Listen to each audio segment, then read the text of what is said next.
Buen día a todos.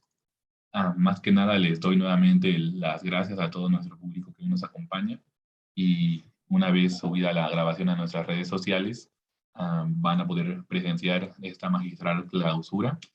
Les doy las gracias por haber estado presentes en todo este ciclo, analizando enorme, esta enorme coyuntura en el escenario internacional, más que nada en el norte de Europa, Europa Oriental, para ser más específicos. Y bueno, yo soy su servidor, Jorge Ángel Jiménez, a nombre de la revista Lo Internacional de la Facultad de Derecho y Ciencias Sociales de la Benemérita Universidad Autónoma de Puebla. Les reitero nuestro agradecimiento. También por estar con nosotros hoy en nuestra clausura con el doctor Asier Blas, quien nos va a hablar de quizá la conferencia que todos esperábamos, Ucrania, desde los años 90 hasta la debacle. El doctor Asier Blas es licenciado y doctor en Ciencia Política y de la Administración por la Universidad del País Vasco. Es miembro de los grupos de investigación Parte Hartús y Geopolíticas. Desde el 2006 es profesor a tiempo completo del Departamento de Ciencia Política por la misma universidad, del que ha sido el director entre el año 2018 y el actual. Actualmente imparte política comparada, política internacional y participación ciudadana. Sus principales líneas de investigación son modelos de democracia, políticas de acomodo de la diversidad nacional y el secesionismo. Y la política internacional, especialmente en el espacio post-socialista. Hoy el doctor va a más que nada darnos cátedra de Ucrania, principalmente enfocándose al Estado ucraniano, desde su nacimiento, como ya he dicho, siendo uno de los países más jóvenes que este mundo ha visto y que este mundo tiene, hasta el día de hoy. Doctor Asier, un gusto que nos acompañe. Le agradezco a nombre de la revista y de la universidad su participación. Le cedo la palabra. Muchas gracias, Jorge, por la presentación y por la invitación también, ¿no?, a participar en vuestro congreso. Voy a tratar de ser lo más breve posible porque es una problemática bastante extensa la que hoy vamos a abordar, ¿no?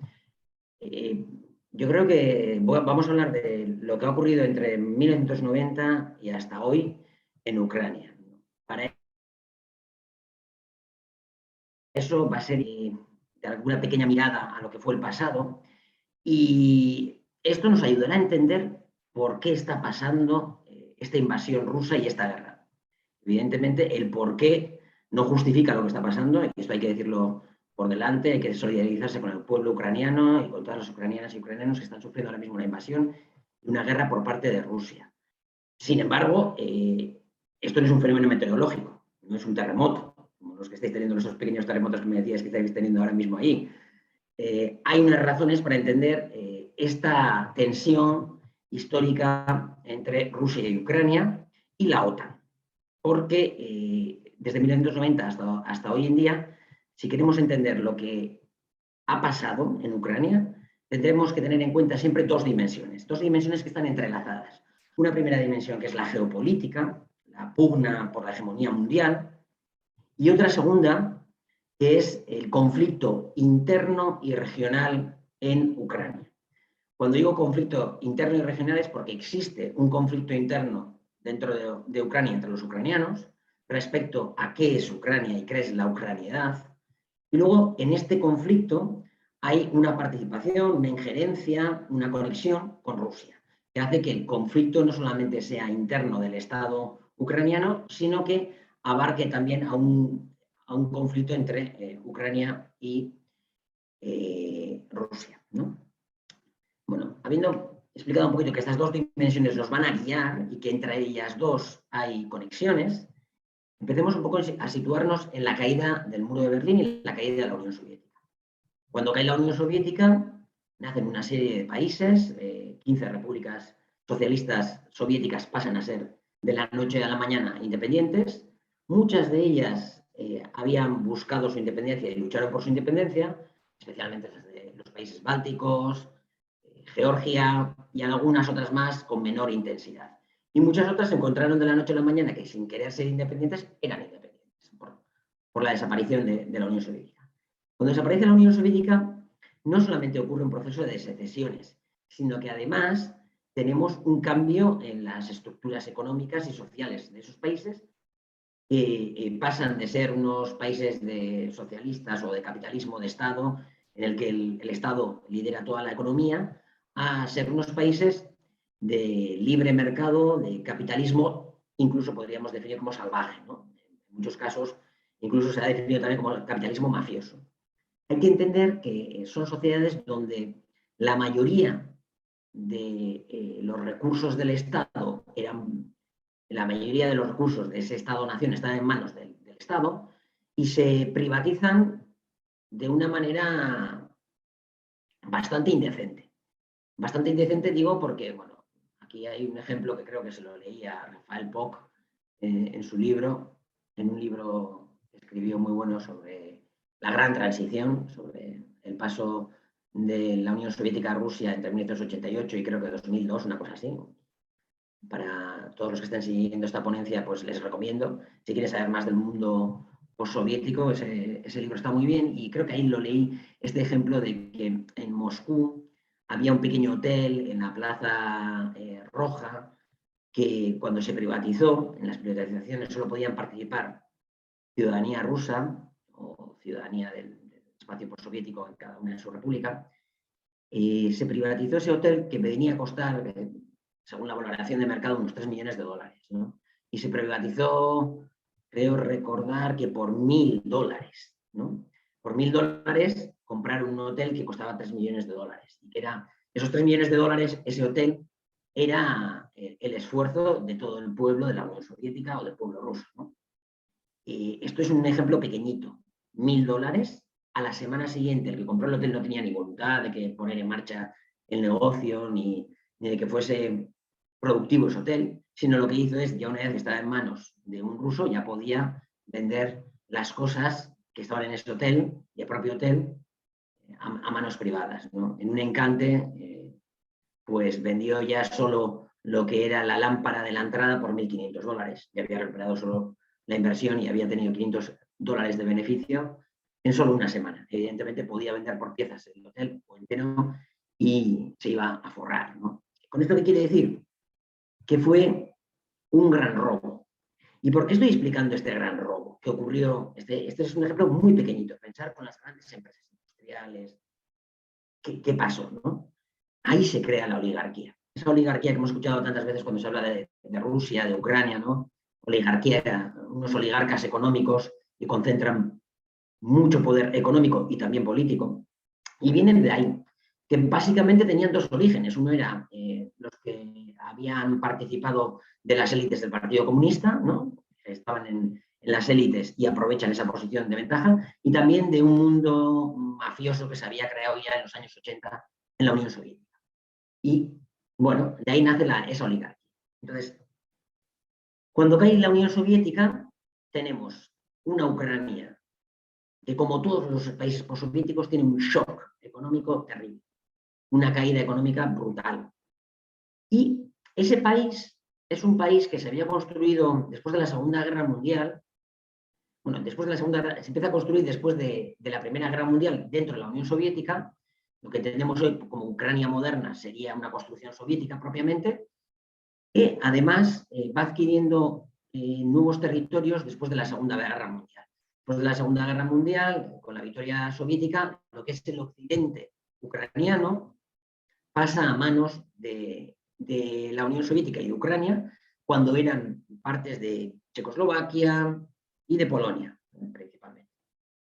Entonces, ahí, por ejemplo, Lviv, que habremos escuchado ahora mucho con la guerra, Lviv, que es la principal ciudad del oeste, era una ciudad que fue polaca hasta 1945. Y pasa al control soviético y se incorporan a la República Socialista Soviética de Ucrania. Estos territorios históricamente habían sido del Imperio Austrohúngaro y no habían tenido grandes relaciones, digamos, con el Imperio zarista. Y tampoco habían formado la parte de la Unión Soviética, como he dicho, hasta 1945. En estos territorios, la lengua principal era el ucraniano. En cambio, en el resto de territorios, la lengua principal de uso social era, distingo uso social, lengua madre, porque, bueno, la lengua madre en muchos casos sí que podía ser el ucraniano, sobre todo en la Ucrania central, pero el uso social principal en los espacios públicos era del ruso. ¿Qué decir del este de Ucrania y del sur de Ucrania? En el este y el sur de Ucrania eran mayoritariamente rusoparlantes, en el ámbito público desde luego. Es este eje que acoge desde Kharkiv, que está en el noreste, y baja hasta Mariupol, que está en el sudeste. Estamos escuchando mucho ambas ciudades, ¿no?, que están siendo atacadas, Mariupol y Kharkiv. Luego, de Kharkiv, lo que sería el sur, hasta Odessa, todo el sureste ucraniano era también rusoparlante, ¿no? Y todavía es rusoparlante desde el punto de vista lingüístico. Además, en 1954, Khrushchev llega al poder en la Unión Soviética y le anexiona Crimea, esa península de Crimea que había sido rusa por más de 200 años. Y ahí estaba además la base naval más importante de la Unión Soviética y antes de la Unión Soviética, la rusa. Entonces, con esta última, Khrushchev era un líder del Partido Comunista Ucraniano, llega a ser líder de la Unión Soviética y le regala Crimea a la República Socialista Soviética de Ucrania. Entonces, hemos visto que es una composición bastante diversa la de Ucrania, donde hay, he mencionado la principal división, que era una división entre sureste y este, el sur y el este del país, perdón, el sur y el este del país rusoparlante, rusófilo, el centro mixto y el oeste claramente ucraniano parlante y con además una historia muy desapegada de lo que es Rusia. Y también pues con otras religiones que no son la ortodoxa, ¿no?, mayoritaria en el resto. Además, también hay alguna parte en el oeste que es que habla húngaro, etc., ¿no? Esto también lo podemos encontrar. Esto nos remite además de que también había diferentes minorías. En Crimea los tártaros, toda la costa del sur también los griegos, ¿no?, que habían estado antes que los eslavos, etc., ¿no? Entonces, Ucrania es un país, en aquel momento era un país bastante plural. Y la competencia principal, no obstante, respecto a cómo se entendía la ucraniedad, la identidad ucraniana, era entre este y oeste.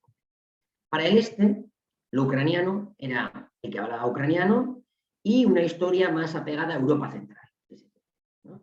Y en cambio, para el sur y el este del país, ser ucraniano era una forma de ser eslavo oriental.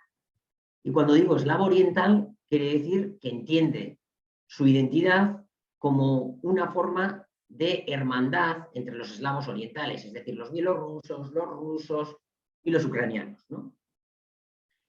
Esta identidad además se forja, sobre todo, y se afianza en la época soviética. Por ello podríamos denominarla casi una identidad ucraniana postsoviética. Además, nos encontramos con que en el este de Ucrania está la parte industrial de Ucrania, la parte rica, ¿no? La renta per cápita del este de Ucrania es mucho más alta que la del oeste. El oeste era agrícola, más pobre y no conectada con las cadenas de producción de la Unión Soviética. En cambio, en el este, más industrial, más rico, estaban la industria de Donetsk, por ejemplo, de Lugansk, etcétera, Kharkiv, estaban conectadas con las cadenas de producción del espacio postsoviético. Una vez que cae la Unión Soviética, evidentemente gran parte de esa cadena se destruye, pero otra parte muy importante todavía subsiste, ¿no? Y esto explica que en el este siempre hubiese un interés, si se quiere, étnico-cultural e identitario por tener una relación buena, positiva, ¿no?, con Rusia y con Bielorrusia, pero también por puro pragmatismo económico. El pragmatismo económico lo que mandaba es que tenían que mantener buenas relaciones con el espacio postsoviético porque su industria estaba en las cadenas de producción de ahí y además sus productos se vendían básicamente en el mercado postsoviético. Bien, una vez que hemos explicado esto, yo creo que ya podemos entrar a hacer un poquito el recorrido histórico. Tenemos la Ucrania en los años 90, recién independizada, y con estas dos concepciones de la ucraniedad que conviven. Al principio conviven de una manera pacífica, y esto es una novedad en el espacio postsoviético, porque en muchas repúblicas postsoviéticas hubo conflictos de alta o baja intensidad, y en algunos sitios incluso hubo guerra, ¿no? Como ya sabéis, en Nagorno-Karabaj y en Armenia, o en Georgia, en Abjasia y en Osetia del Sur, en Moldavia, al lado de Ucrania, en Transnistria, etc., ¿no? Entonces, en principio, el recorrido que empieza a realizar esta república nueva, independiente, la República Ucraniana, es un recorrido que se observa desde el principio una tendencia secular a buscar algún tipo de conexión con Occidente. De hecho, esto se hace de forma, bueno, digamos, moderada, no radical, porque, por ejemplo, Ucrania está presente en la Comunidad de Estados Independientes, una suerte de Commonwealth, como la Commonwealth británica, pero una Commonwealth del espacio postsoviético, ¿no? Donde al principio de las 15 repúblicas, las únicas que no participan son Estonia, Letonia y Lituania, y en cambio el resto participan allí, ¿no? Pero a la vez, en 1995, Ucrania ya firma un acuerdo con la NATO, con la OTAN, ¿no? Y es el primer país postsoviético en firmarlo. En este sentido, ya daba a entender que tenía una voluntad, sus élites tenían una voluntad atlantista. ¿Y qué eran sus élites? Pues evidentemente los oligarcas que hemos mencionado antes y los oligarcas tanto del oeste como del este. Tanto para entenderlos voy a utilizar la palabra prorrusos, aunque no es muy correcta, pero digamos los prorrusos y los prooccidentalistas. Ambos tenían una colaboración, una entente. ¿Por qué? Pues porque el primer partido de Ucrania en los años 90 es el Partido Comunista. Gana las elecciones, pero no obtiene mayorías absolutas que le den el poder, ¿no? O mayorías suficientes que le den el poder. Es el principal partido en el Parlamento y ante la amenaza de la vuelta de los comunistas al poder, pues ante ese dilema, de alguna manera se van turnando más o menos las élites, las oligarquías prooccidentalistas y prorrusas en el poder, y entre ellas se van apoyando, ¿no? Para lograr mayorías.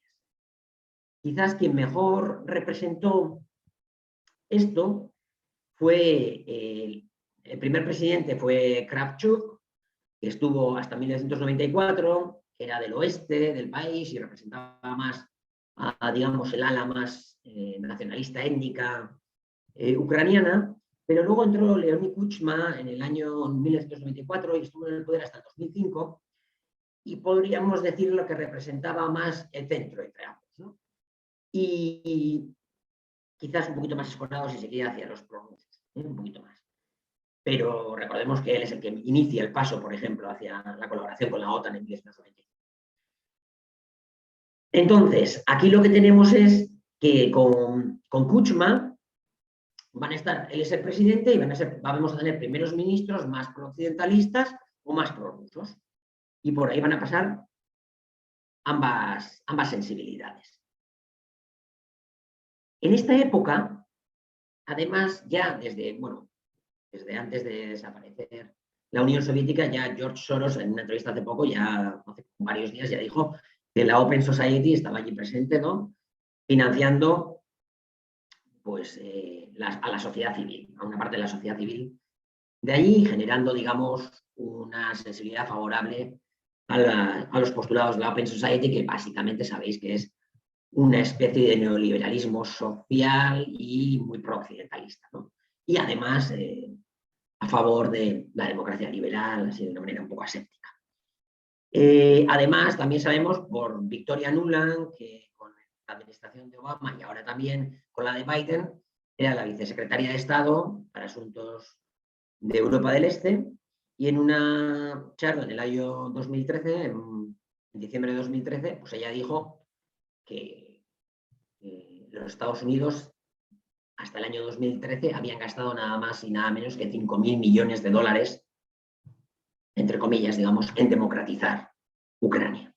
Con esto que estamos viendo, que desde los años 90 ya hay una injerencia por parte de Estados Unidos, una injerencia, digamos, de poder blando, al estilo del soft power de NIE, ¿no?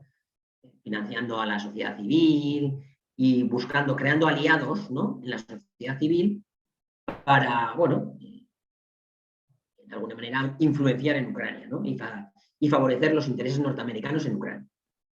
Además de, bueno, cuando digo, por ejemplo, las fundaciones de George Soros, se pueden ver algunos informes que tienen anuales de gastos, ¿no? Y, por ejemplo, una estimación bastante realista es que, por ejemplo, hasta el año 2013 del Maidan, pues más o menos invirtió como 150 millones de dólares, a razón de entre 5 y 10 millones de dólares por año, dependiendo del año.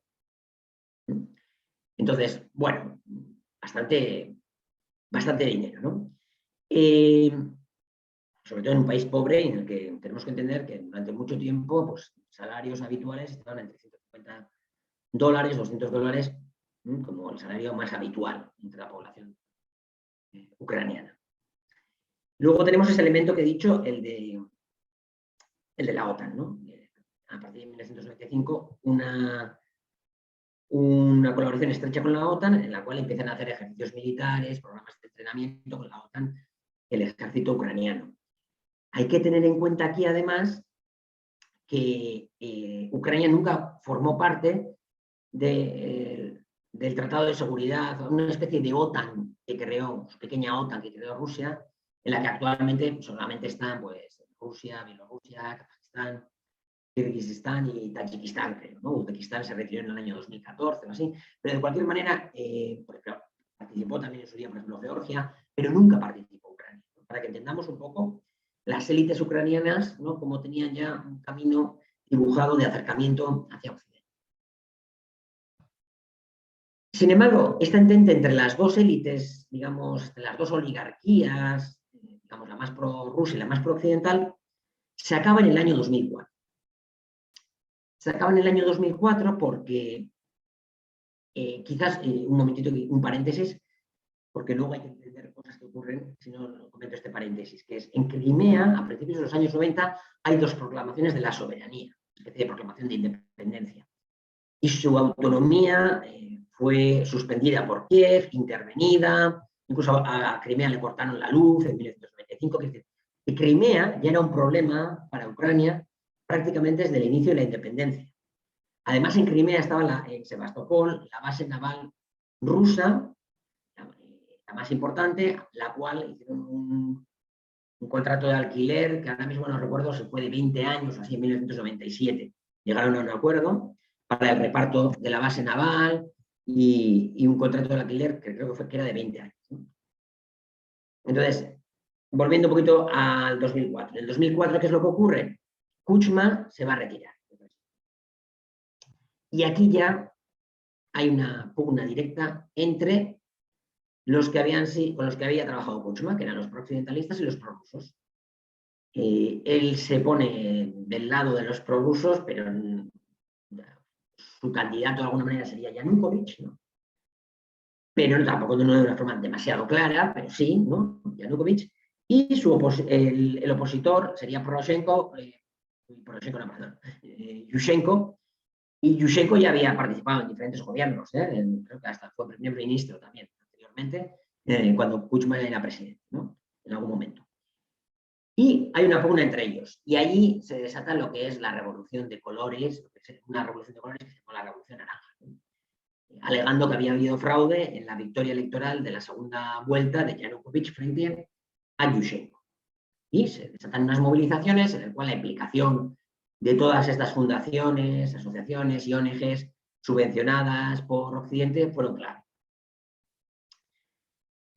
Esto realmente, Levitsky y Wei tienen un libro que es Competitive Authoritarianism, autoritarismo competitivo, los politólogos Levitsky y Wei, donde explican que en aquellos países que había un sistema de autoritarismo competitivo, era más fácil que cayese el gobierno de alguna manera y se evolucionase hacia una democratización si estos países estaban bajo la esfera de influencia occidental.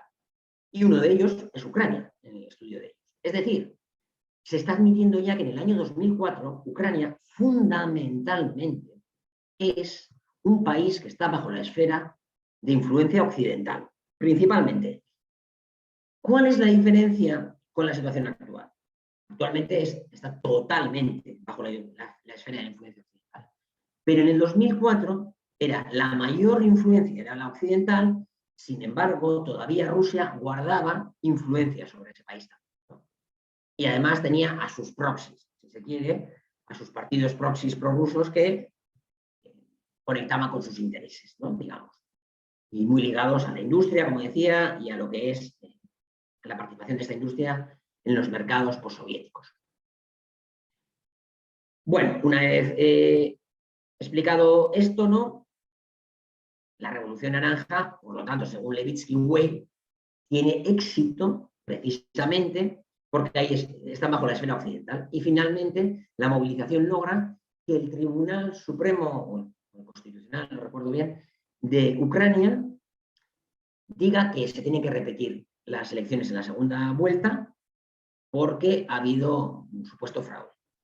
Hace como un mes o un mes y medio, en una charla, Javier Solana, el que fue el secretario general de la OTAN en los años 90, por ejemplo, capitaneó la intervención y la ruptura del orden internacional de las leyes internacionales con el ataque contra Yugoslavia y el bombardeo de la OTAN contra Yugoslavia en 1999, explicaba que esa tercera convocatoria, digamos, esa tercera ronda de las elecciones presidenciales en el año 2005, yo no sé si fue ya en el 2004-2005, la Revolución Naranja ocurre entre estos 2 años, fue porque la Unión Europea y Rusia negociaron. Es decir, negociaron entre la Unión Europea y Rusia que se repitiesen las elecciones. Y luego, el resultado de esta negociación lo interpreta en una obra de teatro el Tribunal Supremo. Pero realmente había sido un acuerdo entre Rusia y la Unión Europea. Se repiten las elecciones y gana Yushchenko. Gana Yushchenko con un margen bastante estrecho, ¿no? O sea, fueron unas elecciones competitivas, digamos, ¿no? Realmente. Y a partir de aquí se abre el periodo de un gobierno de gente que ya había participado en el régimen anterior, eran parte del régimen anterior, pero era gente más joven del régimen anterior y con una sensibilidad más prooccidentalista y por lo tanto también con una determinación más clara de tratar de expulsar a Rusia de su esfera de influencia en Ucrania. Era más pequeña que la occidental, pero que todavía se mantiene. El elemento quizás más significativo de ello es el año 2008. En el año 2008, Ucrania y Georgia, para la cumbre que celebra la OTAN en Bucarest, lo que hacen es solicitar su ingreso en la OTAN. Por aquel entonces, el apoyo al ingreso en la OTAN en Ucrania no llegaba al 20%.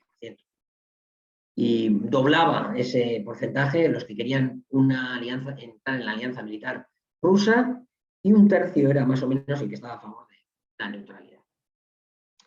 Esta petición ante la OTAN de ingreso recibe una respuesta negativa por parte de la OTAN, no les denomina como candidatos, pero les hacen una promesa. Y les dicen, ahora no, pero ustedes, Ucrania y Georgia, acabarán entrando en la OTAN. Y aquí se encienden todas las alarmas en Moscú. Se encienden todas las alarmas en Moscú porque Moscú, que ya estaba teniendo una relación muy tensa con el nuevo gobierno nacido de la Revolución Naranja, por ejemplo, ahí entre 2006 y 2008, si mal no recuerdo, hubo algún momento que cortó el gas Rusia, ¿no? Para presionar, ¿no? Y así no llegaba el gas tampoco a Europa y tal. Entonces ya había más tensión ahí entre el gobierno ucraniano y el ruso. Pero claro, esta solicitud de ingreso en la OTAN pues ya le suponía un problema geopolítico. Porque claro, Rusia, ¿qué tiene con Ucrania? Tiene un problema geopolítico desde el punto de vista suyo, que es, para asegurar su seguridad, quiere que Ucrania sea un país neutral. Y además tiene un problema también nacionalista, digamos, ¿no? Existe en el nacionalismo ruso, hay un nacionalismo irredentista que piensa que Ucrania, o parte de Ucrania al menos, la rusoparlante, que no es una nación propiamente y que pertenecen al mundo ruso. Y como decíamos, Ucrania tiene este problema tiene su espejo en Ucrania, en donde la sociedad estaba dividida entre los que pensaban que la ucraniedad era una forma de ser eslavos orientales y los que pensaban que la ucraniedad era una identidad relacionada con una lengua y con una posición geopolítica conectada con Europa Central y Occidente. Bueno, esta petición de la OTAN, como decíamos, no es aprobada, pero se les deja la promesa esa. Y a partir de aquí ya la tensión escala. Escala, y recordaremos que en el año 2008, en verano, hubo una guerra en Georgia. Hubo una guerra en Georgia en la que Georgia tenía dos repúblicas autoproclamadas que pertenecían a su territorio, independizadas de facto desde principios de los años 90, que eran Osetia del Sur y Abjasia, y Mijail Saakashvili lanza una operación a gran escala para recuperar Osetia del Sur. En menos de 24 horas Rusia responde y empieza la guerra con Georgia, recupera Osetia del Sur todas sus posiciones y además las había perdido con Georgia y además recupera otras posiciones que no las tenía bajo su control anteriormente. Es una guerra relámpago, rápida, en la que gana la guerra Rusia junto con Osetia del Sur y Abjasia, y Rusia se retira a Abjasia y Osetia del Sur, reconociendo la independencia de ambas, que no lo había hecho hasta entonces. ¿Por qué lo hace también Rusia? Porque en el año 2008 mismo, en febrero, Occidente reconoce la independencia de Kosovo. Entonces vosotros habéis reconocido la independencia de Kosovo, yo ahora reconozco las independencias de Osetia del Sur y Abjasia. Pero este año es simbólico por esa escalada entre la OTAN, Rusia y en este caso con escenario en Georgia. En el año 2010, las elecciones presidenciales las gana Yanukovych, el prorruso. Y en este año 2010, cuando gana Yanukovych, claro, parecía que todo lo que había conseguido la Revolución Naranja, haber pisado el acelerador de Ucrania hacia su occidentalización, pues se va a paralizar. Yanukovych, mientras está en el poder, toma 3 decisiones que son muy controvertidas o que son poco toleradas, digamos, por el nacionalismo étnico ucraniano. La primera, decide aprobar una ley de neutralidad para Ucrania. Es decir, Ucrania, en esa ley se decía que Ucrania no se ingresaría a ninguna alianza militar, ni con Rusia ni con Occidente, lo cual no era el gusto de los nacionalistas étnicos ucranianos. La segunda, llega a un acuerdo con Rusia para extender el alquiler de la base naval de Sebastopol en Crimea creo que por 30 años más, lo cual nos llevaría, como si fue el primero suscrito en 1997 hasta 2017, 20 años, hasta 2047, si mal no recuerdo. Lo cual tampoco era plato de gusto para los nacionalistas étnicos ucranianos. Y la tercera decisión, hace una ley de lenguas minoritarias, por la cual en aquellos municipios que el 15% de la población tenga como propia otra lengua, esa lengua adquiriría oficialidad local, ¿no? En la administración local. Esto quería decir de facto pues, que en los territorios que hablan en húngaro, el húngaro sería oficial, y prácticamente en casi toda Ucrania, exceptuando partes del oeste, pues el ruso pasaría a ser lengua oficial a nivel local, ¿no? Una especie de segunda lengua, digamos, oficial en Ucrania. Y esto también, pues, encendió las alarmas de los nacionalistas étnicos ucranianos. Ya este ambiente ya iba, esto y además también a la opositora con la que compitió en el año 2010 se le encarceló por corrupción, que era Yulia Tymoshenko. Esto también, estos 4 elementos, digamos, son los que caldean el ambiente ya, y la oposición nacionalista pues estaba ya movilizándose contra Yanukovych y contra los prorrusos, ¿no? En el gobierno. Y en el año 2013, en noviembre, Yanukovych no firma el Tratado de Asociación con la Unión Europea. El Tratado de Asociación con la Unión Europea básicamente es un tratado de libre comercio. Y este Tratado de Libre Comercio no lo firma Yanukovych, a pesar de que en la campaña electoral del año 2010 había dicho que él estaba a favor de eso. ¿Pero por qué no lo firma? Porque firmaron un tratado de libre comercio con la Unión Europea significaba la muerte de la industria ucraniana. ¿Por qué? Porque automáticamente pasaría a tener aranceles por parte de Rusia. Rusia además ya había estado presionando todo el año 2013 a Ucrania, ¿no? Haciéndole, por ejemplo, inspecciones especiales en las aduanas a sus productos, reteniéndolos, etcétera, ¿no? Buscando diferentes tipos de boicot para presionarle a Ucrania. ¿Para qué? Para que Ucrania firmase también el acuerdo de libre comercio, en este caso con el espacio económico asiático que estaba organizando Rusia. Finalmente, Yanukovych decide suspender la firma con la Unión Europea por un año. ¿Por qué? Pues porque sabía que iban a erigirse, por lo tanto, aranceles y su industria no iba a poder ya, se iba a desconectar de la cadena de producción en los países postsoviéticos y se iba a desconectar de los mercados postsoviéticos, lo cual lo que le iba a traer era pues, su destrucción, ¿no? Y Yanukovych representaba al este rusófono y al este industrial. Entonces, ¿qué hizo Yanukovych? Le pidió a la Unión Europea que le pagasen pues, daños y perjuicios, no sé cómo decirlo en castellano, me sale en euskera, que le pagase como indemnizaciones, esa es la palabra, ¿no? Que pagase unas indemnizaciones a Ucrania por lo que supondría la firma de ese tratado de libre comercio. Sin embargo, la Unión Europea no dijo que no le iba a pagar ni un céntimo. ¿Por qué? Entre otras cosas porque el año 2013 le habían exprimido mucho a Grecia, había habido un conflicto con Grecia respecto a su deuda pública y respecto a los planes de austeridad que le iba poniendo la Unión Europea a Grecia, y Grecia se había intentado rebelar, primero eligiendo al gobierno de Syriza para que dirigiese el país, luego Syriza hizo un referéndum y tal para no adoptar la propuesta de austeridad de Bruselas, etcétera, y ahí, como habían estado tan duros, no podían darle nada a Ucrania. No le dieron nada a Ucrania, por lo tanto suspende Ucrania la firma por un año y empieza el Maidán. Empieza una serie de movilizaciones, primero pequeñitas, que van creciendo.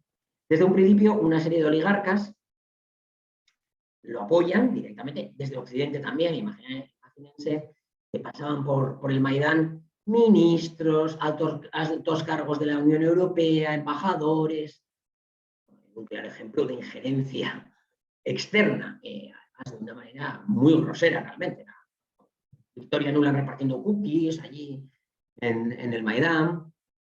Y desde el principio, pues varios oligarcas y las principales televisiones ucranianas apoyaron el Maidán. Apoyaron el Maidán y esto hizo que creciese mucho. Además, la policía una noche reprimió bastante fuerte al Maidán y con esta espiral de acción-represión pues fue creciendo, ¿no? El Maidán. Y ya en 2014, después de esto en diciembre fue cuando creció, y en el 2014, cuando ya bajaba un poquito también el Maidán, pues empezó a aparecer la violencia en el Maidán. Los grupos de ultraderecha se hicieron muy fuertes en el Maidán, cogieron el liderazgo y prácticamente podemos decir que a partir de ahí empezó una insurrección armada por parte del Maidán. Una insurrección armada, no me voy a extender aquí demasiado porque creo que la mayoría de la gente quizás lo conozca, que tuvo su punto álgido, digamos, el 20 de febrero de 2014, cuando aparecen los francotiradores que disparan tanto a policías como a manifestantes. En el primer momento, evidentemente, se le echó la culpa al presidente, a Yanukovych y al gobierno, las responsabilizó de esos francotiradores.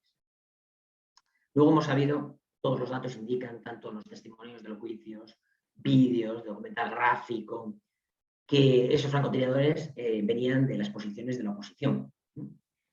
Al respecto, si alguien quiere, no voy a entrar yo en los detalles, pero Iván Kachanovsky es un politólogo ucraniano que es profesor en la Universidad de Ottawa, en Canadá, ha hecho varios estudios muy exhaustivos, incluso recogiendo testimonios, imágenes, testimonios del juicio que se estaba celebrando en Kiev, etcétera, en el que, bueno, deja a las claras, ¿no?, que fue un ataque realizado desde las posiciones del Maidán. Además, esto, cuando una vez el Maidán cambia el gobierno, se da un golpe de Estado, a las pocas semanas va Urmas Paet, el ministro de Asuntos Exteriores de Estonia, a visitar al nuevo gobierno y el Maidán, y a la vuelta tiene una conversación con Catherine Ashton, que era la alta responsable de Relaciones Exteriores de la Unión Europea, y en esta conversación, pues Paet le indica a Catherine Ashton, porque la conversación fue grabada seguramente por los servicios de inteligencia rusos y filtrada, le comenta que, bueno, que ha ido allí, que ahí está claro que la gente tiene claro que los francotiradores venían de las posiciones del Maidán y que le había dicho al nuevo gobierno que tenía que investigarlo, pero el nuevo gobierno no lo quería investigar, ¿no? Y luego, a posteriori, incluso aparecieron más testimonios, incluso de gente que participó en el Maidán, que admitió que estuvieron disparando ellos, ¿no? Ellos admiten que estuvieron disparando a los policías, pero luego otros, como unos georgianos, los francotiradores georgianos, dijeron que ellos fueron contratados, sea verdad o no, lo que está claro es que venía de las posiciones del Maidán. Y aquí caben diferentes hipótesis, ¿no? Algunos hablan de falsa bandera, otros de simplemente de que eso, lo que buscaban era, de alguna manera, hacer caer al gobierno. El gobierno se asusta y el día 21 de febrero hay una negociación entre gobierno y oposición. El gobierno y la oposición llegan a un acuerdo. En 9 meses elecciones, en 9 meses nueva constitución, gobierno de concentración nacional. Bueno, prácticamente todas las demandas de la oposición son admitidas. Firma el acuerdo la oposición, el gobierno, el ministro de Asuntos Exteriores de Francia, el de Polonia y el de Alemania, los tres en representación de la Unión Europea. No firma el ruso, porque los rusos para ellos era una claudicación por parte del gobierno. A pesar de que lo firman, en menos de 24 horas se da el golpe de Estado. Se da un golpe de Estado, entran encapuchados a diferentes edificios públicos, especialmente al Parlamento, y en el Parlamento dicen los parlamentarios allí presentes que hacen un proceso de destitución, un impeachment, contra Yanukovych. Evidentemente, el artículo 111 de la Constitución ucraniana indica cómo se hace el impeachment, no se cumple ninguno de los pasos y simplemente hacen una votación a las bravas para destituir al presidente. Y ni siquiera logran las mayorías estipuladas ahí. Evidentemente, todos los diputados presentes votaron a favor, pero no eran suficientes porque más de 100 y pico diputados habían desaparecido. Y los que estaban allí, que votaron a favor, entre ellos algunos del partido de Yanukovych también, lo hacen bajo la coacción de la ultraderecha armada. Luego, además, de ahí a un par de semanas, Barack Obama dio una entrevista a la CNN, que tenéis en YouTube y lo podéis escuchar, donde Barack Obama admite que ellos se encargaron de negociar el cambio de gobierno, de gestionar ese cambio de gobierno, lo cual indica que Estados Unidos ahí minó el acuerdo que había hecho la Unión Europea el día 21 de febrero y el día 22 de febrero se da el golpe de Estado. Ese cambio de gobierno que decía Obama, que ellos gestionaron, hicieron brokerage, pues lo hizo Estados Unidos, evidentemente. Y luego también Joe Biden explica en sus memorias del año 2017 que él, después de los francotiradores, después de haber tenido muchas conversaciones constantemente con Yanukovych, le llama y le dice: Yanukovych, se acabó, te tienes que marchar, ya no puedes seguir. Entonces, bueno, a partir de aquí viene la injerencia rusa más directa, se anexiona Crimea, donde no había problema porque la mayoría de la gente en Crimea se sentía rusa y había sido rusa hasta 1954. Y en las zonas rusófilas se empiezan a articular contra Maidán, ¿no? De alguna manera. Para solicitar, hacen lo mismo que en el Maidán, toman los edificios, normalmente los edificios de las provincias principales, de los oblasts, ¿no? De las gobernaciones, y piden la federalización de Ucrania. Esa federalización no se atiende por parte de las nuevas autoridades en Ucrania y finalmente pues empiezan a hacer referéndums de autodeterminación o empiezan a organizar referéndums de autodeterminación de independencia, de secesión. En Odessa, en la casa de los sindicatos, queman a más de 40 personas y matan a más de 40 personas los ultraderechistas, 40 personas que participaban en esos, digamos, contra Maidán, entre comillas, prorrusos, y así se sofoca la rebelión prorrusa, digamos, en Odessa, también se sofoca la de Kharkiv, pero no se sofoca la del Donbass, ¿no? De Lugansk y Donetsk, que hacen sus referendos de secesión y proclaman su independencia. Y a partir de aquí, Kiev lanza una operación que llaman antiterrorista, pero que es el inicio de la guerra, ¿no? Ataca a estas repúblicas autoproclamadas y estas repúblicas autoproclamadas al principio con sus milicias pueden de alguna manera ante un ejército ucraniano que no funciona muy bien, pues mantener el pulso. Pero ya para verano de 2014 no lo pueden y ahí está claro que hay una intervención por parte del ejército ruso, al menos en agosto. Se asusta a Ucrania a ver que ha habido algún tipo de intervención. No tenemos constancia gráfica, no sabemos si le hicieron camuflados, vestidos de carnaval o con hombrecitos verdes o con mercenarios, pero era evidente que ahí hubo una intervención directa de rusos que hicieron que se echase para atrás la ofensiva ucraniana que estaba teniendo éxito. Y se asusta a Ucrania y ahí salen los acuerdos de Minsk I. Pero ya Ucrania había tenido unas elecciones presidenciales, había un nuevo presidente, Poroshenko, que había sido ministro en el año 2012 con Yanukovych, para que entendamos cómo eran o cómo son los oligarcas ucranianos, ¿no? Que eran como las veletas, pasaban de ser prorrusos a prooccidentalistas sin ningún problema, porque al final defienden sus intereses particulares. Y este nuevo presidente lanza otra operación de guerra, ya termino pronto, lanza otra operación de guerra, viva la guerra, en invierno de 2014-2015, y hay otra nueva intervención rusa para parar una operación exitosa ucraniana en febrero de 2015, en la cual también corriendo se echa para atrás ese avance ucraniano y Ucrania se vuelve a asustar. Se vuelve a asustar Ucrania y ahí aparece Minsk II. Minsk II son los acuerdos para gestionar el alto el fuego, y en el ámbito político básicamente lo que tenía era estos dos territorios, Lugansk, autoproclamados, Lugansk y Donetsk, volviesen al control de Kiev con autonomía.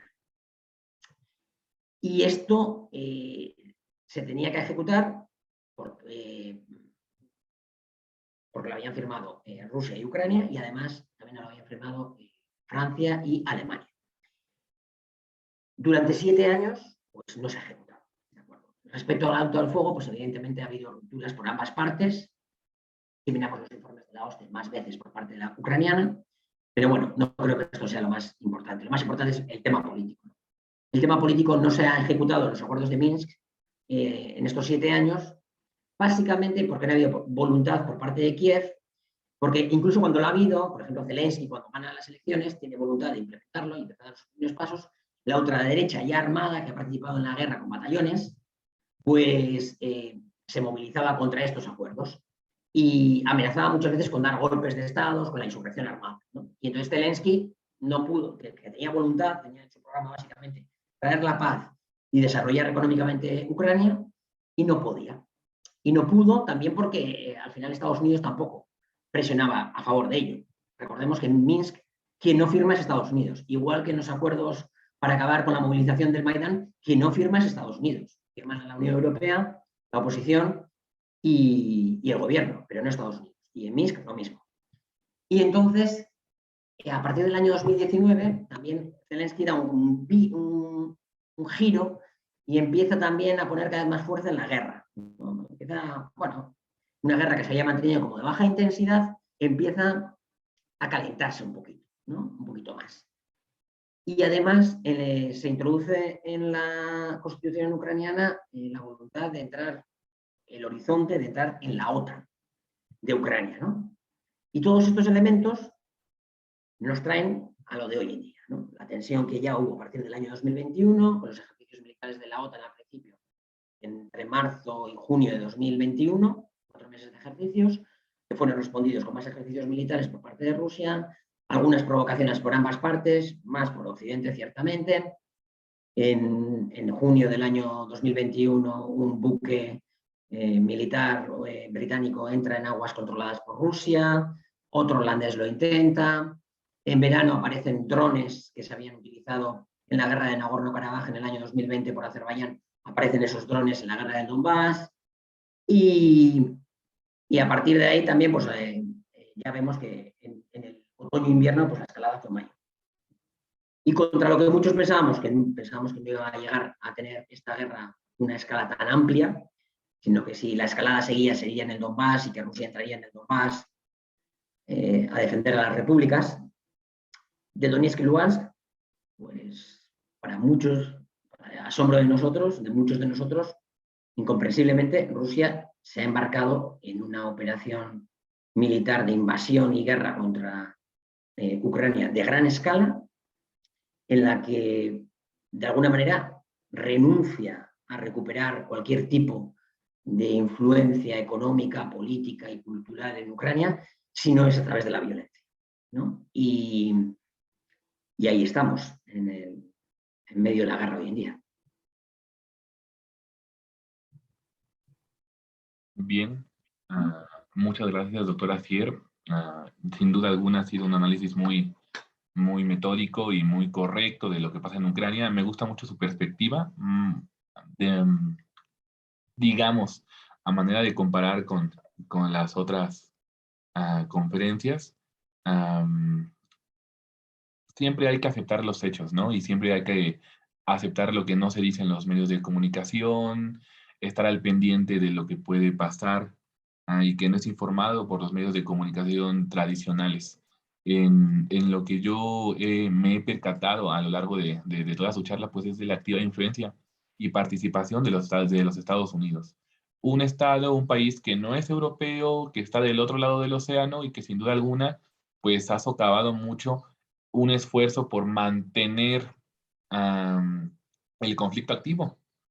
En el caso de la Federación Rusa, bueno, como también lo ha mencionado usted, Rusia, cuando nació como federación, se le prometió una nula expansión por parte de esta organización militar, la cual claramente nunca hubo, ¿no? Y con los altibajos que se vinieron dando en los años siguientes, pues llegamos al resultado actual. El resultado de Georgia en 2008, el resultado de Ucrania en 2022, y yo no creo personalmente que vaya a doblar las manos. Creo que primero está ella, va a asegurar su zona de influencia, se va a asegurar a sí misma y pues aunque tenga que enfrentarse y tenga que enfrentar todas las sanciones, lo va a hacer sin duda alguna.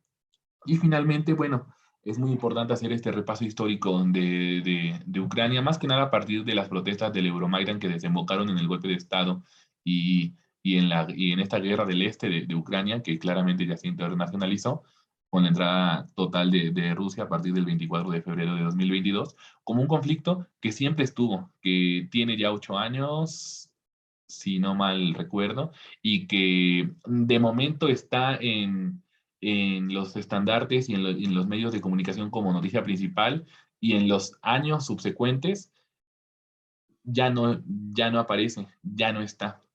Entonces, digamos que esta retórica por parte de los que cuentan la guerra, de los que le cuentan al mundo la información de lo que está pasando en cualquier parte del mundo, pues se va distorsionando, ¿no?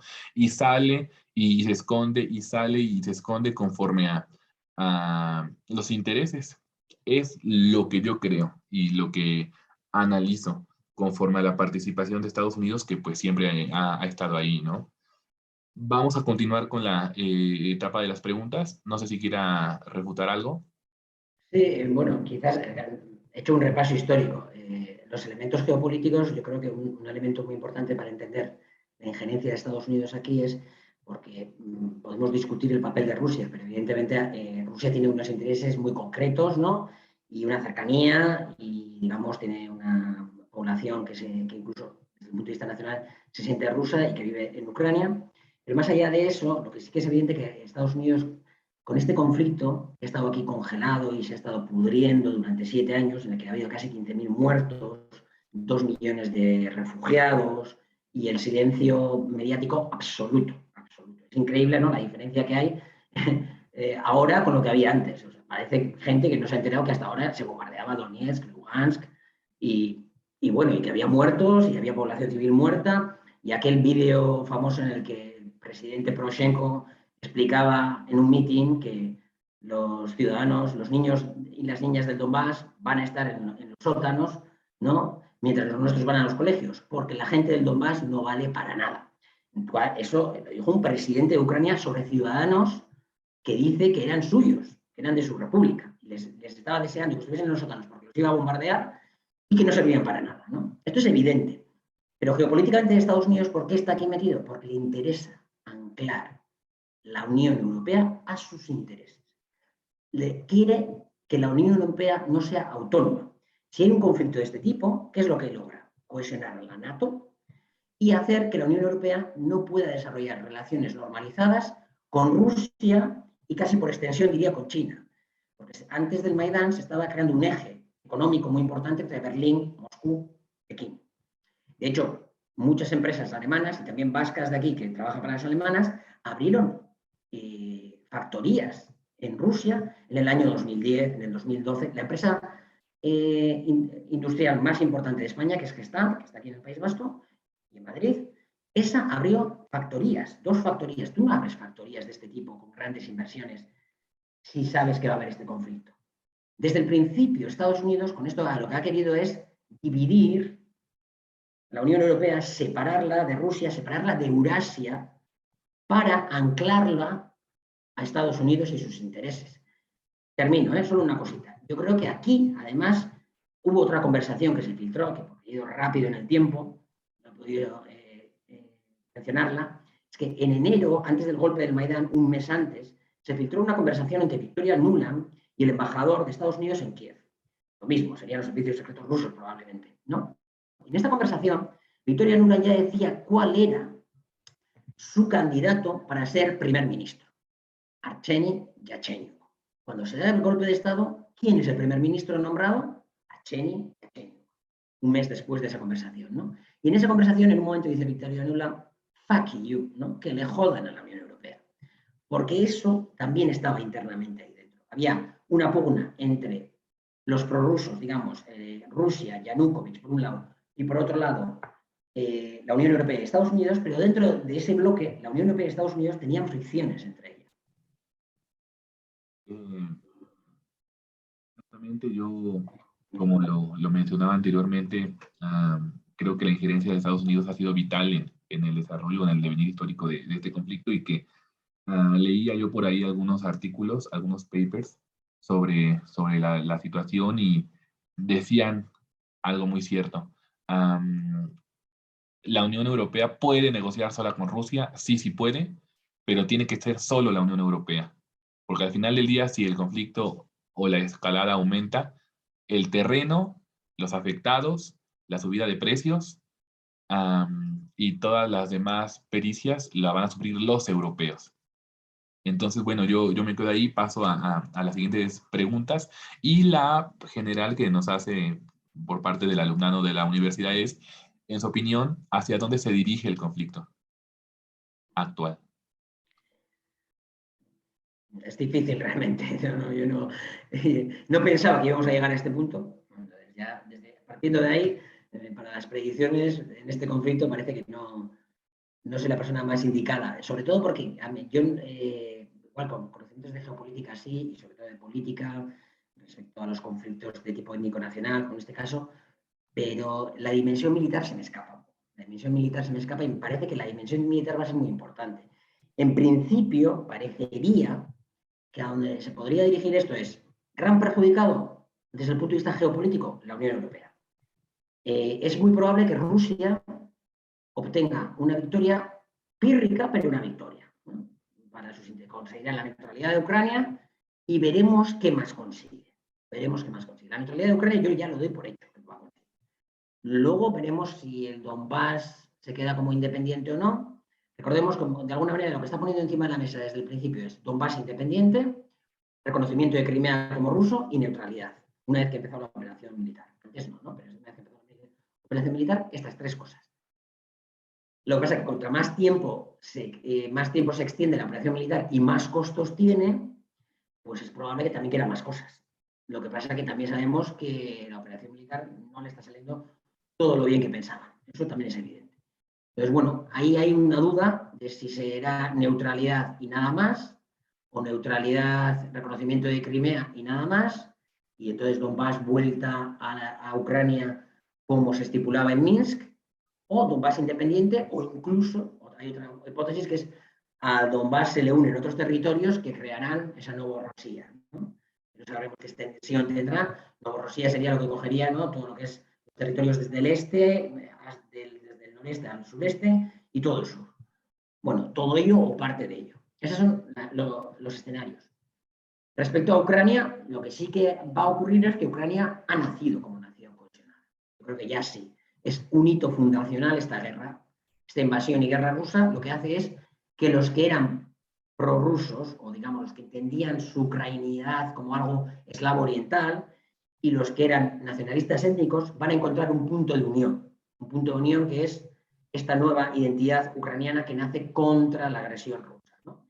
Lo que pasa es que el costo de esta cohesión nacional que no han tenido hasta ahora, que era una sociedad profundamente dividida en estas líneas nacionales, esta cohesión nacional va a tener un precio muy caro. Es un precio muy caro de una guerra, la destrucción económica, muerte, sangre y probablemente un territorio más pequeño. Entonces, bueno, esto ya se verá como ellos lo analizan en el futuro. Y luego, desde el punto de vista geopolítico, yo creo que el gran perdedor es la Unión Europea.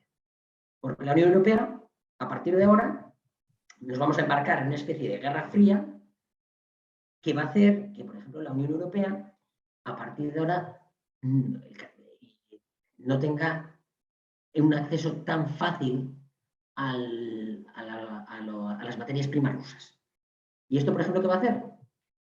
Ya estamos comprando mucho gas. España ya compra gas de muchos países, pero el principal proveedor de gas entre esos países es Estados Unidos. Gas licuado, que viene en barcos de Estados Unidos.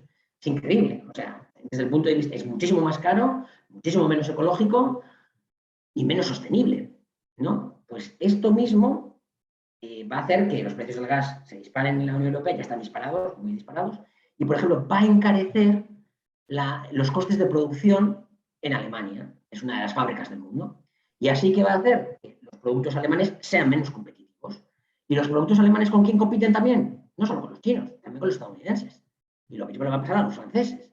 Entonces, desde el punto de vista geopolítico, vamos a pagar una factura muy cara en la Unión Europea, muy, muy cara. En Estados Unidos, en cambio, no. Que yo creo que va a ser el gran beneficiado, Estados Unidos y también China. También China, ¿eh? Porque China va a conseguir anclar a Rusia a su economía, ya está claro, y probablemente la va a fortalecer mucho más, porque ya Rusia, si tenía echado un puente a Occidente, ese puente ya se está destruyendo. Entonces yo creo que va a ser básicamente Estados Unidos el gran vencedor en el bloque occidental y en el bloque del sur global, ¿no? Será China. Bajo esta tesitura, ¿cómo definiría usted como politólogo o cómo diferencia Estado, país y nación? Creo que es muy importante hacer ese análisis a la hora de estudiar muchos conflictos en este mundo actual. Bueno, la palabra país tiene diferentes acepciones. Entonces, el país, claro, yo estoy aquí en el País Vasco, se le llama país, ¿no? Pero si hablamos a nivel internacional, se le llama a España también país, ¿no? Entonces, es un poco complicada la palabra país, porque tiene diferentes acepciones, ¿no? Yo creo que esa palabra deberíamos dejar a un lado porque sabemos que tiene un uso común para cosas que se parecen pero que no son iguales. Sin embargo, si hablamos de nación y Estado, esa distinción sí que me parece más importante, ¿no? La distinción entre Estado y nación, muchas veces país es sinónimo de Estado, lo utilizamos como sinónimo de Estado, pero también como región, como... Bueno. Entonces, entre Estado y nación, ¿cuál es la diferencia? El Estado es una organización política, ¿no? Lo más habitual en Occidente es que los Estados sean Estados-nación, Estados de una única nación. Pero encontrar este tipo de realidades no es tan fácil como pensamos. Lo habitual que es que en un mismo Estado haya diferentes naciones. ¿Y qué es una nación? Es una etnia, que una etnia se diferencia por lengua, por religión, por historia, puede haber diferentes factores. Cada etnia se puede buscar diferentes características que le identifiquen. Pero las etnias no siempre son naciones. ¿Qué diferencia entre una etnia y una nación? La diferencia es cuando la etnia se moviliza políticamente, que eso no siempre pasa. Muchos pueblos indígenas no se movilizan políticamente, pero son etnias. Cada vez más, ya lo sé. Pero bueno, históricamente no ha sido lo habitual, ¿no? Y entonces, cuando una etnia se moviliza políticamente, es decir, cuando tiene un programa político de autonomía nacional, de conseguir un Estado, de secesión, ¿no? O de concepción del Estado en el que vive, propia, que se contrapone a otra concepción de otra nación dentro del Estado, hablaríamos de plurinacionalidad. Y el caso de Ucrania es un Estado plurinacional y en el que además hay una parte de ella que se siente nacional ucraniano, pero no todo el mundo concibe de igual manera lo que es ser nacional ucraniano. En cambio, si nos vamos a Francia, casi todo el mundo tiene claro qué es ser francés. Quisiera seguir con la siguiente pregunta. ¿Cuál es, digamos, cuáles serían las consecuencias para el mundo si esta violación al derecho internacional, si esta violación al derecho a la soberanía ucraniana por parte de Rusia no se ve lo suficientemente castigada o penalizada? ¿Puede haber efectos dominó en otras partes del mundo? ¿Cómo impacta este conflicto al mundo? Ciertamente, la violación del derecho internacional es muy grande, claro, es uno de los ejemplos paradigmáticos. Lo que pasa es que no es la primera, es que esta es la cuestión. Exacto. Igual que la guerra no empezó en el 2022, sino que empezó en el 2014, la violación del derecho internacional respecto a los ataques de un país sobre otro, a la agresión de un país a otro, no empieza ahora. La historia empezó en 1999. Es decir, hasta entonces ha habido agresiones, injerencia por parte de diferentes estados a otros estados. Siempre. Ha habido muchas veces. Pero ¿cómo es esa injerencia? Encubierta. Por ejemplo, ¿no? La contra nicaragüense cuando lucha contra el gobierno sandinista. Y ahí la contra nicaragüense está actuando como un proxy de Estados Unidos, ¿no? Pero directamente Estados Unidos no estaba con su ejército agrediendo al gobierno sandinista, ¿no? En los años 80. Se hacía de forma encubierta. ¿Cuándo se acaba con esto de la forma encubierta? En 1999. Porque hasta entonces había habido agresiones por parte de estados a otros, por ejemplo, Estados Unidos contra Corea, pero se hacían bajo la legislación internacional, es decir, con la protección de las Naciones Unidas. Sin embargo, o con un casus belli también podía ser, ¿no? Pero en 1999 tenemos la primera vez, que además la OTAN, que había nacido para la defensa, hace una operación militar y es la segunda vez. La primera operación militar la hace en 1995 en Bosnia y Herzegovina, en un país que no es miembro de la NATO, por lo cual no era una operación de defensa. Y la segunda, pero en esa la hace bajo el paraguas de las Naciones Unidas, y la segunda operación que hace es, en 1999, en la agresión contra Yugoslavia. Y no lo hace bajo el paraguas de la ONU, es decir, violentando las leyes internacionales, ataca a un país soberano, bombardea a un país soberano durante prácticamente 3 meses.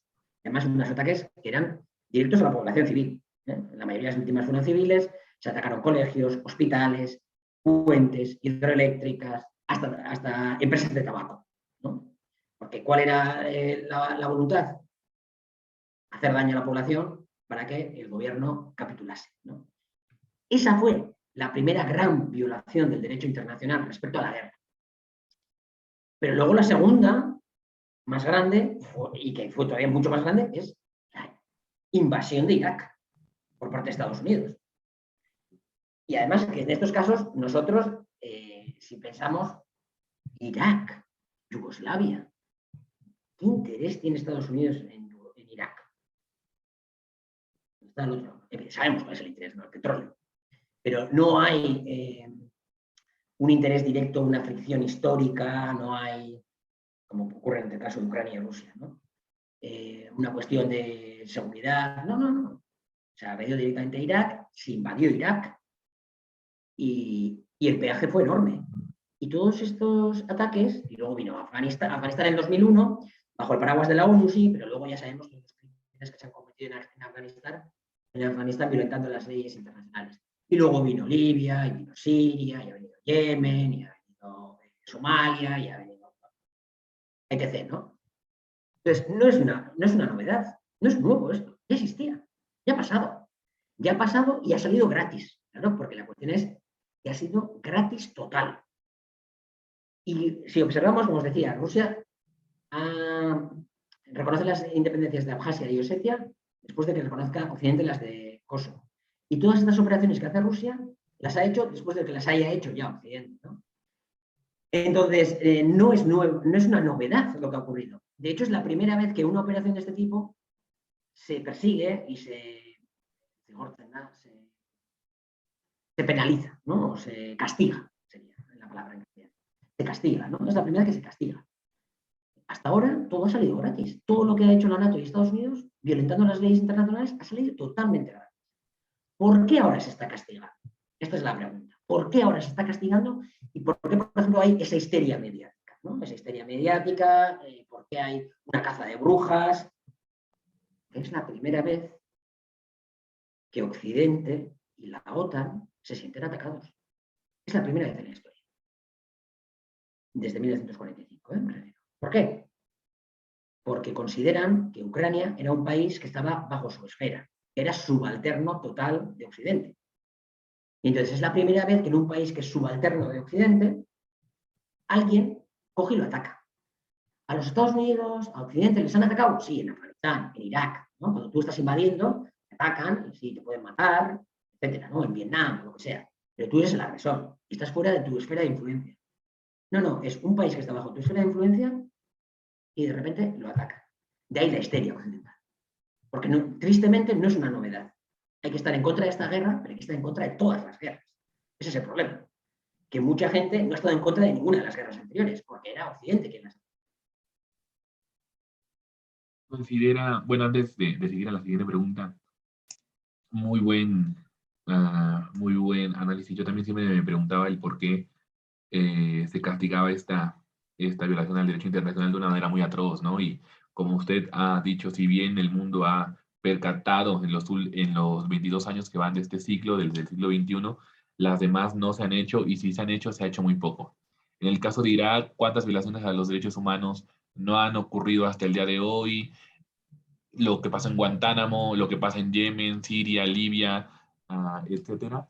Y verdaderamente no lo había pensado de esa manera. Pensé que solo era un castigo por parte de Occidente, pero para ser Rusia ya el país más castigado del mundo es precisamente por eso, por lo que menciona, ¿no? Creo que el sistema internacional está cambiando.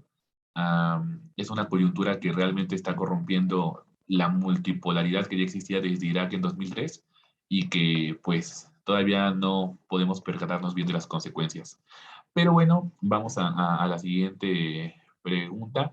¿Considera usted pertinente, correcto y preciso el liderazgo y la maniobra de Vladimir Putin? No, claro, para nada. Me parece que además es muy contradictorio para sus intereses. Esto es una cosa que más me sorprende, ¿no? Porque cuando han puesto en marcha esta operación de gran escala, una invasión, una guerra a gran escala, yo no pensaba que iba a ocurrir porque pensaba estrictamente desde un punto de vista utilitarista. No soy inocente para pensar que Rusia no tiene planes de invasión de países que le rodean si él siente su seguridad amenazada, ¿no? Si el Estado siente su seguridad amenazada o no, o porque quiere atacarlo, ¿eh? También puede darse esa circunstancia. Tú tienes esos planes siempre sobre la mesa como una hipótesis, pero no significa que los vayas a ejecutar. Y en este caso, yo pensaba que no lo iba a ejecutar desde el punto de vista puramente útil, porque de la utilidad.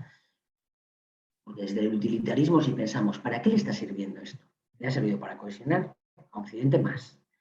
Cuando diría, hasta febrero, el relato empezaba a ganarlo Rusia, que es una cosa rara, ¿no? Cuando no tienes un sistema comunicativo masivo a nivel occidental, o sea, al nivel occidental, ¿no? Que el Occidente tiene un montón de herramientas para la comunicación que, como estamos viendo, controla hasta el Internet, ¿no? Y claro, a principios de febrero casi parecía que el relato lo estaba ganando Rusia. Y de repente, también con esta operación, acabas con ese relato, te conviertes en el villano, en el malo malísimo, y además renuncias a que puedas tener, lo que decía antes, influencia, que puedas reconstruir tu influencia en Ucrania. Porque, ¿por qué era tan pro acuerdos de Minsk Rusia? Porque si estos dos territorios, Lugansk y Donetsk, volviesen al control ucraniano con autonomía, podrían servir para cortocircuitar cualquier tipo de veleidad de entrar en la NATO por Ucrania y podrían servir para reconstruir la influencia rusa en el ámbito económico, político y cultural, porque son dos regiones muy prorrusas y rusófilas, ¿no? Además, hay que tener en cuenta Rusia en los últimos años, diría las últimas 2 décadas, ha logrado reconstruir parte de la influencia que había perdido en el espacio postsoviético. Si vamos a otras repúblicas de la ex Unión Soviética, incluso con la que tuvo guerra en el año 2008 con Georgia, ahí, de alguna manera, a través del ámbito económico en ese caso, oficialmente no hay relaciones diplomáticas entre Rusia y Georgia, pero en cambio en el ámbito económico las relaciones se están estrechando muchísimo. Y se estaba dando una suerte de vuelta a tener influencia Rusia también en algunos temas políticos también, poquito, pero algo, ¿no? Entonces, estaba reconstruyendo su influencia en gran parte del espacio postsoviético. Todo eso se ha ido al garete. Todo eso se ha ido al garete con esta operación. Eso no hay duda. Con esta invasión ya se puede olvidar porque muchas ex repúblicas otra vez ha crecido el miedo a Rusia, ¿no? Y luego también, desde el punto de vista interno, es muy peligrosa esta operación, porque, a ver, Ucrania es un país hermano de Rusia y hay cantidad de gente que tiene familia en Rusia, que tienen parte de la familia ucraniana y parte de la familia rusa. Entonces, el divorcio que puede realizar esta operación puede ser muy grande y las consecuencias se sentirán por muchas décadas. Por no hablar también de que la operación, no sé si se pensaban que iba a ser una operación rápida, pero yo no acerté de que no pensaba que iba a ser una operación positiva, pero el primer día cuando empecé dije, esto no es para una semana, ni para 10 días, porque Ucrania no es Georgia. Y claro, esto puede tener efectos en Rusia. Los muertos de los soldados rusos, los movimientos por la paz en Rusia, el hartazgo de las oligarquías propias económicas que hay en Rusia, con la situación que estas oligarquías, muchas de ellas están muy conectadas económicamente con Occidente y ahora están siendo golpeadas con ellos, ¿no? Entonces, incluso en este sentido, parece difícil a plazo corto, pero no se podría descartar tampoco a medio plazo, si le va muy mal a Rusia, algún tipo de golpe palaciego contra Putin, ¿no? Contra Putin y su gobierno. Yo no acabo de entender realmente la operación, realmente qué busca. Claro, desde el punto de vista estrictamente militar y geopolítico, parece estar claro, ¿no? Asegurar la neutralidad de Ucrania. Entonces, como Ucrania ya de facto estaba actuando como un país de la OTAN, cortocircuitar eso. El precio de eso está siendo muy grande. Económico también, que no lo he mencionado. Yo no acabo de ver realmente dónde están las ventajas de esta operación para ellos. Y entonces, ¿cómo considera el papel y rol de que Zelensky, el presidente ucraniano, está jugando? ¿Cuál es su opinión ahora de él? Bueno, Zelensky era una figura que estaba muy erosionada, ¿no? El apoyo a Zelensky había caído muchísimo.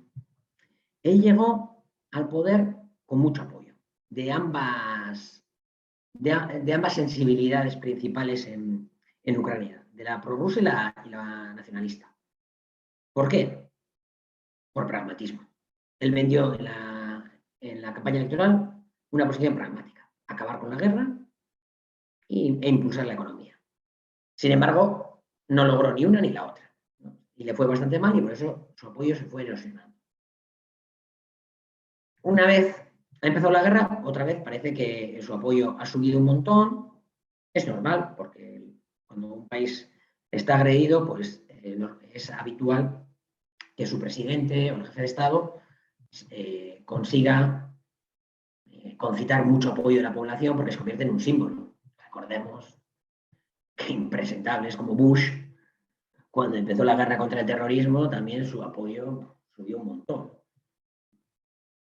Un analfabeto prácticamente, porque era un analfabeto funcional, de repente se volvió casi un estadista para los estadounidenses.